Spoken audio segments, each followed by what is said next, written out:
Not your average tabletop. Woohoo! Welcome back to Not Your Average Tabletop. I'm Zach. I'm Mac. And I'm Pepper. And today for Stone Timber, we're going to be talking about the expansions, or expansion, for Between Two Castles of Mad King Ludwig. Secrets and Soirees. Yes. So this was one that kind of came quite a bit after the main game. I don't know that, I think the base game didn't do as well as Jamie would have liked. I don't know that it did like badly or anything, but I don't know that there was a ton of desire for an expansion immediately for the game, but they got back to it recently with an expansion that added some new stuff. Yeah. But yeah, you want to talk about what it adds? Nope. Max How got about you, this one. Mac? She knows. Well, it adds 2 new room types, soirees and secret rooms. And so with the secret rooms, basically you are copying another room's ability, and it tells you kind of which room. And then the Activity. Yeah. The activity for whatever one it's pointing to. And then the soiree rooms, I think they're basically... No, activity rooms and secret rooms. Oh. The secret rooms point to the other rooms. Yes. Sorry. Yes. Okay. So the activity rooms, I guess as they're called.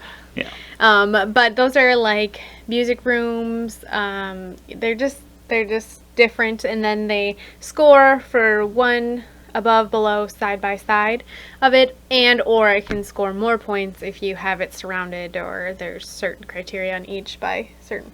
Not surrounded. No, no. So, yeah, the activity rooms, it's one for each that's orthogonally adjacent to it. Or it's Why did only he even with... ask us to explain this if he doesn't like how we do it? I said left, right, up, down. He's like, orthogonally. No, that part was right. But then the surrounding, it is, if there's any building of that type around it, in that surrounding area, it's only worth 1 point. Okay. It's not worth 1 for everyone around it of that Okay. type. Did you play that correctly? Did someone lose this last game? I would have had Oh! one less point, Oh. I guess. No. So, yeah.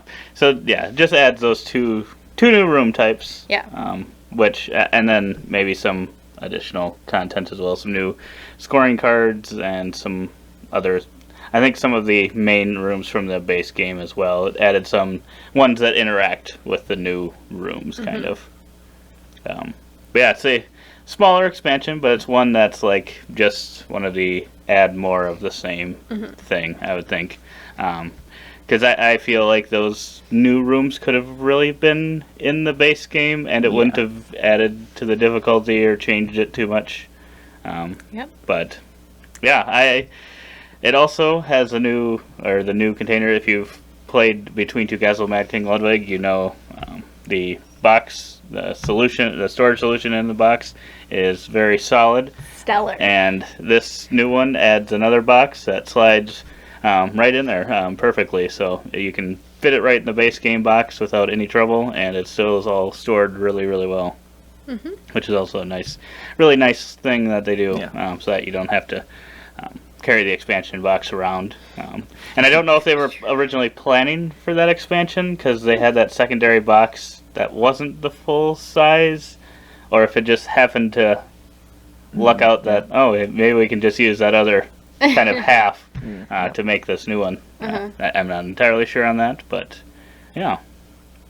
So, like we said, it added 2 new rooms. I would say that they had some pretty interesting things to it. I don't know if the activity room scoring is that fun, but I do like the ballroom bonus. I was gonna say, yeah, I don't really care for the activity rooms, but the bonus is kind of getting tokens to score for, or no, which one is that? It's the one that you score for the those rooms types in in your neighbors' castles. Yes. So that can be very good. Yeah. Like up to 10 plus points.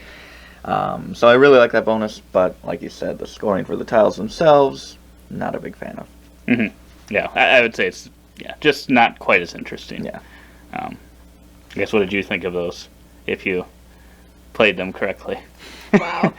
Did you? coming I for guess me. did you like? I think probably the funnest new thing in it was the ballroom. Yeah, I like the ballrooms. Those are really cool. Because yeah, it adds just that you're already kind of checking castles beside Yep. you and stuff. So that's one thing.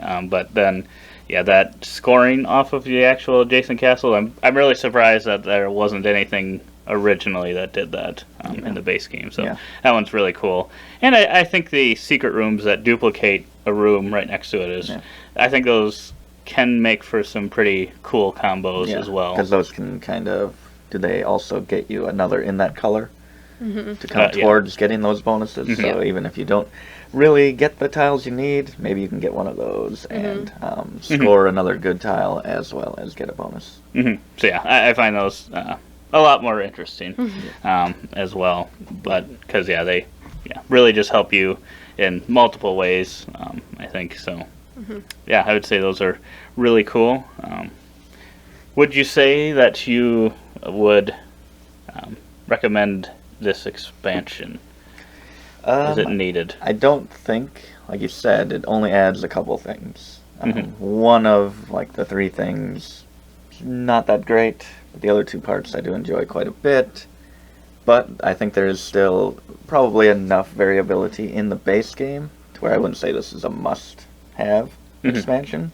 But if you do really enjoy the base game, you can implement this seamlessly into the base game, and I would recommend getting it. But yeah, just like I said, not a game changer. Yeah. I really like the expansion. I like ones that kind of authentically play into the base game, and this one certainly does that. So I would say I agree with Jesse. If you like the base game, then you probably would like to have this expansion. But I wouldn't necessarily say it's like a must buy unless you are just kind of looking to add a couple more choices to your hand, and that can be fun too. So Yeah, I would agree with pretty much all you guys are saying. I like what it adds quite a bit, but I went into it really liking Between Two Castles, Mad King Ludwig originally as a party style game. I don't know if that's what they say it is, and there are a few things that maybe be a little gamery, but overall I like to call it more of a party style game just because you're working with other people to build the castle, so it's a lot more approachable that way. And I guess it also added the new.